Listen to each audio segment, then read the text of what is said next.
steer trouble out of 2 o'clock watching. Got an engine on fire. When France fell, Hitler had hoped that Churchill would see the hopelessness of continuing the war. But the British War Cabinet rejection of German terms was emphatic. Recognizing this, and in an effort to finish the war in the West, Hitler ordered the rapid preparation of an invasion plan against Britain. The first step to invasion was control of the air.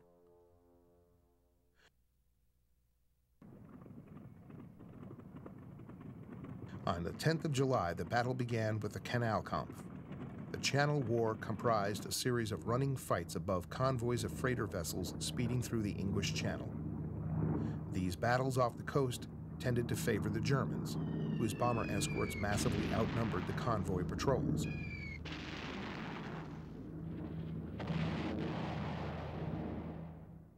The number of ship sinkings became so great that the British Admiralty canceled all further convoys through the Channel. However, these early fights provided both sides with experience.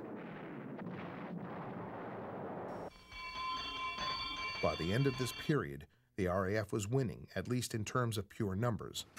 The Luftwaffe had lost 248 fighters and bombers to the RAF's 148 fighters. While these numbers were encouraging to the RAF, it became clear that sustaining such a battle of attrition was impossible. This was not so much because of the loss of fighter craft, as the British fighter production was doing a relatively good job in maintaining fighter numbers.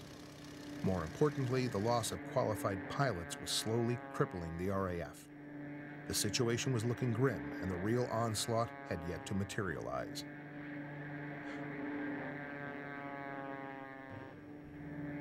On August 1st, Führer Directive No. 17 was issued from Hitler's headquarters. It read, in part, "The Luftwaffe is to overpower the Royal Air Force in the shortest possible time. The intensification of the air war may begin on or after the 5th of August." The Nazi war machine was again gearing up for battle. The German strategy was influenced by pre-war theories of strategic bombing that stressed the weakness of air defense and the effects of terror bombing on public morale.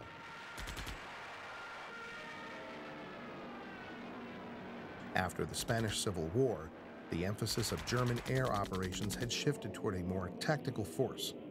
In Poland and France, the Luftwaffe had operated jointly with the Wehrmacht in its Blitzkrieg or Lightning War.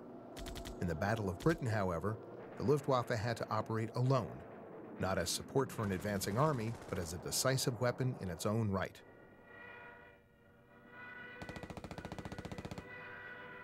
The Luftwaffe was facing an opponent the likes of which it had not met before, a sizable, highly coordinated, well-supplied air force, fielding aircraft every bit the match for the German Bf-109 and the twin-engine Bf-110.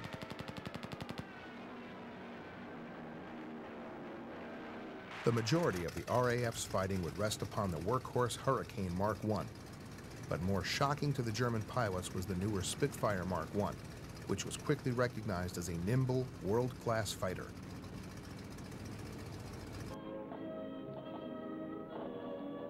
Initial Luftwaffe estimates allotted 4 days to defeat the RAF's fighter command in southern England, followed by 4 weeks for the bombers and long-range fighters to mop up the rest of the country and destroy the UK's aircraft industry.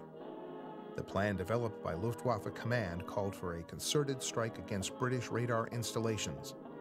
This was to be followed by the actual Altertag mission the next day against RAF Fighter Command bases. August 10th was set as Eagle Day.